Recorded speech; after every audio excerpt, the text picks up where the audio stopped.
పుంగనూరులో దాడులు ప్రతి దాడులు కొనసాగుతున్నట్లుగా తెలుస్తుంది. అసలు కంప్లీట్ డీటెయిల్స్ ఏంటి, అక్కడ పరిస్థితి ఏ విధంగా ఉంది ప్రెజెంట్?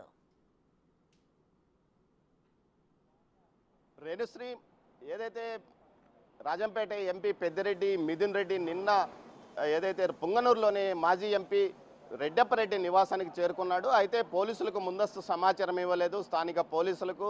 అయితే నేరుగా ఆయన తన అనుచరులు ఒక 30 మందిని తీసుకొని అక్కడికి చేరుకున్నాడు. ఈ విషయం తెలిసిన తర్వాత పెద్ద సంఖ్యలో అక్కడ టీడీపీ శ్రేణులు చేరుకొని ఆయన గోబ్యాక్ మిథున్ రెడ్డి అంటూ నినాదాలు చేసిన నేపథ్యం గత సంఘటనలు పునరావృతం చేసుకొని గత 5 సంవత్సరాల తెలుగుదేశం పార్టీ పరిపాలనా కాలంలో అనేక ఇబ్బందులు వైసీపీ పరిపాలనా కాలంలో అనేక ఇబ్బందులు ఎదుర్కొన్నాము. ముఖ్యంగా టీడీపీ శ్రేణులను నియోజకవర్గంలో తిరగనివ్వలేదు. చివరికి అప్పటి ప్రతిపక్ష నాయకుడు ప్రస్తుత సీఎం చంద్రబాబు నాయుడు సైతం నియోజకవర్గంలోకి రాకుండా అనేక సార్లు అడ్డుకోవడము, రాళ్లదాడులు చేసిన నేపథ్యంలో తాము పెద్దిరెడ్డి కుటుంబాన్ని కానీ నియోజకవర్గంలో తిరగనివ్వము, గోబ్యాక్ పెద్దిరెడ్డి అంటూ నినాదాలు చేశారు. ఈ నేపథ్యంలో ఏదైతే ఇద్దరి మధ్య కవ్వింపు చర్యలు జరిగాయి, పరస్పరం రాళ్లదాడులు, బాటిల్స్తో విసురుకున్నారు. అదే సమయంలో ఒక 9 వాహనాలను ధ్వంసం చేశారు. ఒక వాహనాన్ని పూర్తి స్థాయిలో ధ్వంసం చేశారు. ఈసరికే పెద్ద సంఖ్యలో పోలీసులు అక్కడికి చేరుకున్నారు.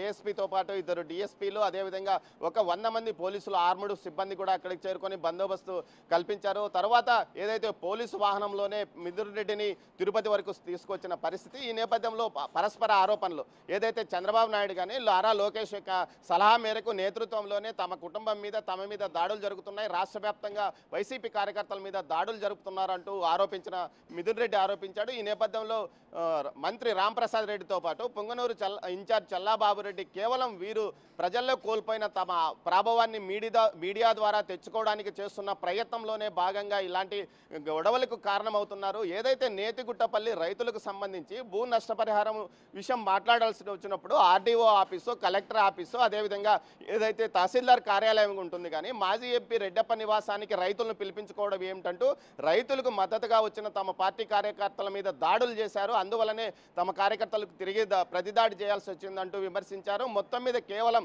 హైకోర్టు ద్వారా రక్షణ కోసమే ఆయన చేస్తున్న ప్రయత్నంలో ఈ కుట్ర అంటూ కూడా ఆరోపించారు. మరోవైపు ఏదైతే ఈరోజు తిరిగి సదుములో తన పార్టీ కార్యకర్తల సమావేశానికి రాజంపేట ఎంపీ మిథున్ రెడ్డి వెళ్తున్నాడు. సదుములోనే తన స్వగృహంలో ఈ కార్యక్రమాన్ని ఏర్పాటు చేసినట్లు తెలుస్తుంది. అయితే ఇప్పటికే కల్లూరు వద్దకు భారీగా పోలీసులు చేరుకున్నారు. కల్లూరు నుంచి సదుముకు వరకు పుంగనూరు నియోజకవర్గంలోకి ఎంపీ మిథున్ రెడ్డిని అనుమతిస్తారా, లేకపోతే ఆయన్ను వెనక్కి పంపిస్తారా అన్నది మరికొంతసేపట్లో తేలే అవకాశం ఉంది. మొత్తం మీద అయితే పుంగనూరు నియోజకవర్గంలో ఉద్రిక్త పరిస్థితులు కొనసాగుతున్నాయి. కల్లూరు వద్ద పోలీసులు ఇప్పటికే ఇటు చిత్తూరు జిల్లా పోలీసులు భారీగా మోహరించిన పరిస్థితి. మరోవైపు చూస్తే ఏదైతే నిన్న జరిగిన గొడవకు సంబంధించి తిరుపతి నుంచి ఒక విద్యార్థి సంఘం నాయకుడు నేతృత్వంలో పెద్ద ఎత్తున వ్యక్తులు వచ్చారు. వారి మీద కేసులు పెట్టాలంటూ తెలుగుదేశం పార్టీ కార్యకర్తలు డిమాండ్ చేశారు. కంప్లైంట్ కూడా చేసిన పరిస్థితి. ఈ కేసులో ఏదైతే మిథున్ రెడ్డితో పాటు మాజీ ఎంపీ రెడ్డప్ప మీద కూడా కేసు నమోదు చేయాలి. అదేవిధంగా పోలీసులు బందోబస్తు పూర్తి స్థాయిలో పర్యవేక్షణ చేస్తున్నప్పుడు ఏదైతే మిథున్ రెడ్డి గన్మ్యాన్ ఏ విధంగా కాల్పులు జరుపుతాడు, కావాలని అతను తమ కార్యకర్తలను టార్గెట్ చేసుకొని దాడులకు కాల్చాలని ప్రయత్నించాడు. అందులో భాగంగానే ఈ విషయంగా చేశాడంటూ గన్మ్యాన్ మీద కూడా ఫిర్యాదు చేసినట్లు సమాచారం. మొత్తం మీద దీనికి సంబంధించి గన్మ్యాన్ ఎందుకు కాల్పులు జరిపాడు, పరిస్థితి ఎలా ఉంది అన్న విషయం మీద కూడా ఎంక్వైరీ పోలీసు విచారణకు కూడా ఆదేశాలు జారీ చేసినట్లు తెలుస్తుంది. నిన్న జరిగిన ఘటన పైన ఇరు వర్గాలు పరస్పరం ఫిర్యాదు చేసుకున్నాయి. ఇరు వర్గాల మధ్య కేసులు పెట్టుకున్నట్లు సమాచారం. అయితే దీన్ని పోలీసులు ఇప్పటి వరకు నమోదు చేశారా లేదనేది తేల్చాల్సి ఉంది. మొత్తం మీద అయితే నిన్న సుమారు ఉదయం 9 గంటల నుంచి సాయంత్రం 4 గంటల వరకు పుంగనూరులో ఒక ఉద్రిక్తత ఏర్పడింది. సుమారు 9 వాహనాలు ధ్వంసం కాగా ద్విచక్ర వాహనాలు 10 నుంచి 12 ధ్వంసమైన పరిస్థితి. దీంతోపాటు ఈరోజు కూడా అదే ఉద్రిక్తత పుంగనూరు నియోజకవర్గంలో కొనసాగుతుంది. అయితే ఈరోజు మిథున్ రెడ్డిని సదుము రాణిస్తారా, నియోజకవర్గాల కార్యకర్తల సమావేశంలో ఆయన పాల్గొంటారా అన్నది చూడాలి. మొత్తం మీద అయితే కల్లూరు వద్ద భారీ ఎత్తున పోలీసుల మోహరింపు ప్రస్తుతానికి జరిగింది. రేణుశ్రీ, అయితే ఆల్రెడీ టీడీపీ శ్రేణుల ఇటు ఎవరు కూడా పెద్దిరెడ్డి ఫ్యామిలీని మేము పర్యటించనీయము అని చెప్పి ముందరే హెచ్చరికలు చేశారు. ఈ నేపథ్యంలోనే పోలీసులు కూడా ఇటు ఇన్ఫార్మ్ చేయడం జరిగింది వారికి.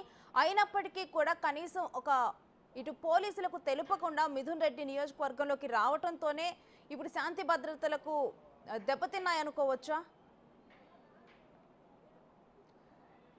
అంటే ఒక ఏదైతే రాజ్యాంగం ప్రకారము పార్లమెంటు సభ్యుడి హోదాలో ఉన్న వ్యక్తి తన నియోజకవర్గంలో పర్యటించే హక్కు ఉందని మిథున్ రెడ్డి